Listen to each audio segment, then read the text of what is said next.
எல்லாருக்கும் தெரிஞ்ச முட்டை பொரியலை இன்றைக்கு எப்படி டேஸ்டா ஒரு 3 நிமிஷத்துக்குள்ள செய்யறதுன்றதை பார்ப்போமா? இன்றைக்கு இந்த முட்டை பொரியலுக்கு நான் சின்ன வெங்காயம் எடுத்திருக்கிறேன். சின்ன வெங்காயம் தான் நல்ல டேஸ்டா இருக்கு.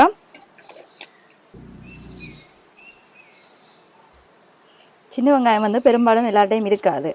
இப்போ அவசர வேலைன்றதால பெரிய வெங்காயம் தான் வாங்கி வச்சிருப்பேன். பெரிய வெங்காயமும் எண்ணெயில் வதக்கிக்க நல்லா இருக்கும். ஆனால் சின்ன வெங்காயத்தோட டேஸ்ட் வராது தானே.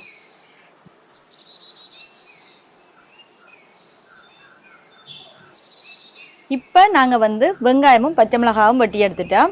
இனி அடுத்ததாக அடுப்பை மூட்டிடுவோம்.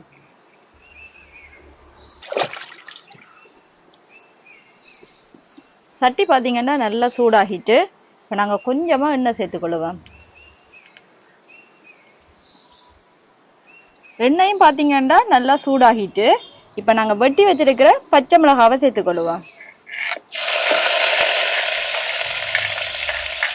அடுத்தது வெங்காயத்தை சேர்த்துக்கொள்ளுவோம்.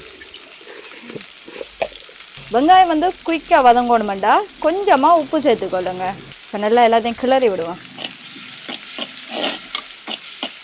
முட்டை பொரிக்க வெங்காயமும் பச்சை மிளகாவும் பச்சையாக வெட்டி முட்டைகளை போட்டு பொரிக்கிறதும் உண்டு. ஆனால் இப்படி கொஞ்சம் வதக்கிட்டு பொரிச்சு பாருங்களேன், அது ஒரு நல்ல டேஸ்டாக இருக்கு.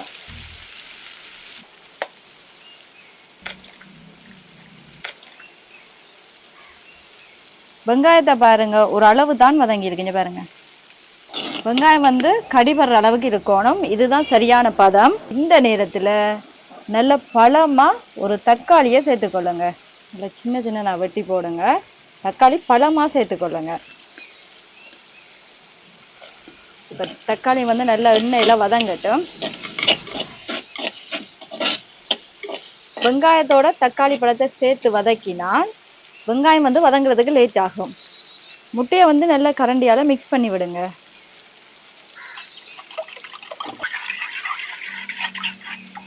இதுவே ஊர்கோழி முட்டையா இருந்தா நல்ல ஒரு ஆரஞ்சு கலருக்கு வரும். இது பிராய்லர் முட்டை தானே, பாருங்க மஞ்சள் கலருக்கு வந்திருக்கு.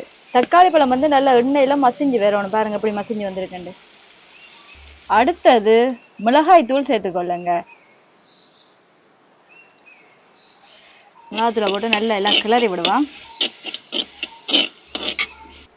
இப்போ வெங்காயம், தக்காளி பழம், பச்சை மிளகாய் எல்லாம் நல்லா வதங்கிட்டு இப்போ நாங்கள் சட்டியை கீழே இறக்கிடுவோம். பாருங்க எப்படி வதங்கி வந்திருக்கேன்.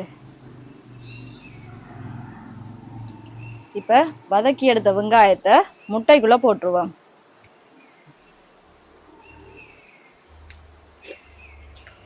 அடுத்தது தேவையான அளவு உப்பு சேர்த்துக்கொள்ளுவோம். கடைசியா ரகசியமான ஒரு பொருள் சேர்க்கிறோம். அதுதான் முதலாவது தேங்காய் பால்.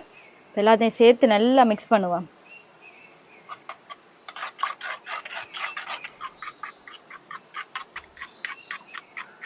இது பாருங்க இப்படி வந்துட்டேன். இன்னும் கொஞ்சம் வித்தியாசமா மசாலா எல்லாம் சேர்க்கிற முறை உங்களுக்கு காட்டி தந்திருக்கு. இப்ப அடுத்தது வளமையான செயற்பாடு தான். சட்டியை அடுப்புல வச்சிருவோம். இப்ப கொஞ்சமா எண்ணெய் சேர்த்துக்கொள்ளுங்க. இப்போ எண்ணெய் பார்த்தீங்கன்னா நல்லா சூடாகிட்டு முட்டையை ஊற்றி பொரிச்சு எடுப்போம்.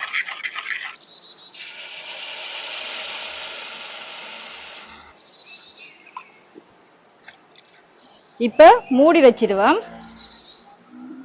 இந்த ஸ்பெஷல் முட்டை பொரியலை சரியா 2 நிமிஷம் மூடி வச்சிங்கன்னா காணும். இப்போ நாங்கள் மூடியை திறந்து பார்ப்போம். பாருங்க எப்படி பொங்கி இருக்குண்டு. இப்போ மற்ற பக்கம் திருப்பிடுவோம். இப்ப டேஸ்டான முட்டை பொரியல் ரெடி ஆயிடுச்சு. பாருங்க எப்படி இருக்கு.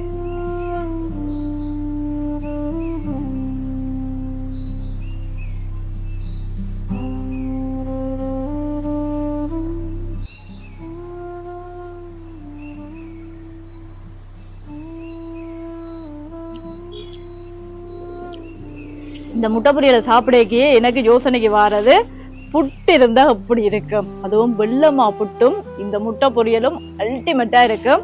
கட்டாயமா நைட்டுக்கு சாப்பாடு செய்ய கேட்டாலும் செய்து பாருங்க, போல டேஸ்டா இருக்கு. இன்னைக்கு முக்கியமான ஒரு காணொளி. எல்லாருக்கும் தெரிஞ்ச முட்டை பொரியலை கொஞ்சம் டேஸ்டா செய்யறதுக்காக தான் இந்த வீடியோ. இது போல இன்னொரு வீடியோவோட நாளைக்கு நானும் உங்களை சந்திக்கிறேன். பாய்.